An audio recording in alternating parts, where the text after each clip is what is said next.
Google Preferred is our upfront offering that we launched 5 years ago, actually in part in response to some of the asks of some of our biggest brands and agency partners. It's the top 5% of our channels and videos, and so it helps the brands to be able to much more easily access the most popular and most engaging content on YouTube. And one of the things that was interesting about it was at that time, brands were asking in particular to be able to buy Google Preferred the way they buy TV. So format, measurement, guarantees, that kind of thing. And so that offering enabled us to really be part of the upfront together with television. And over the last several years, we've seen most of the major brands are participating. They're significantly increasing spend. They're sharing results that are very powerful. And so it's become one of the big hooks for a lot of top brands into YouTube.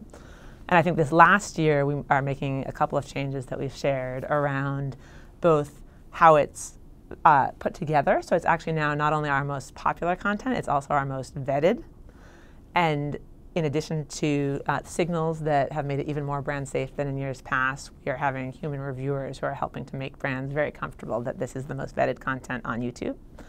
The other thing that's probably incredibly exciting from the advertiser perspective is they've been asking us for a long time to essentially help connect YouTube better with the rest of the Google ecosystem.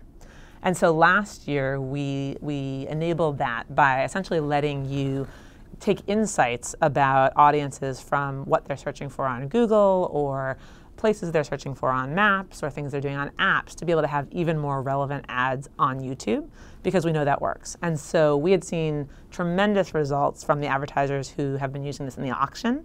And we're incredibly excited to be bringing it to Google Preferred this year. So we're excited for the upfront and more news to come on Thursday at Brandcast. Fantastic. And finally, tell us sort of about the scope of how brands are playing in YouTube from an ad unit or brand association or sponsorship or in-stream. Give us sort of how that flavor is evolving, that mix, if you will. And I think brands participate on YouTube in a wide range of ways and formats. So everything from deep content integrations with particular creators. So you heard earlier today Samsung describing his relationship with Casey Neistat, which has been an ongoing, multi-year, really close partnership, to versions of that are more at scale. So for example, YouTube has an offering called FameBit, which lets you work with a wide slew of creators in a lighter touch way. And so those are the range of what you see in terms of partnership with creators. I think on the ad side, it's interesting. One of the things that's always been most compelling about YouTube is the creative freedom to tell your story in whatever length you choose. And so there have been a lot of brands who took advantage of that for much longer form ads. One of the trends of the last year, though, is how do we balance that with the many moments we were seeing when people's tolerance or enthusiasm was actually only for shorter ads because they were having on-the-go viewing moments, or they're watching at a bus station and they're going to watch a 5-minute clip. And so we launched the 6-second ad, which has had tremendous take-up by brands with very strong performance. And I think one of the things that spawned was adoption of that format across our ecosystem, both in digital and in television.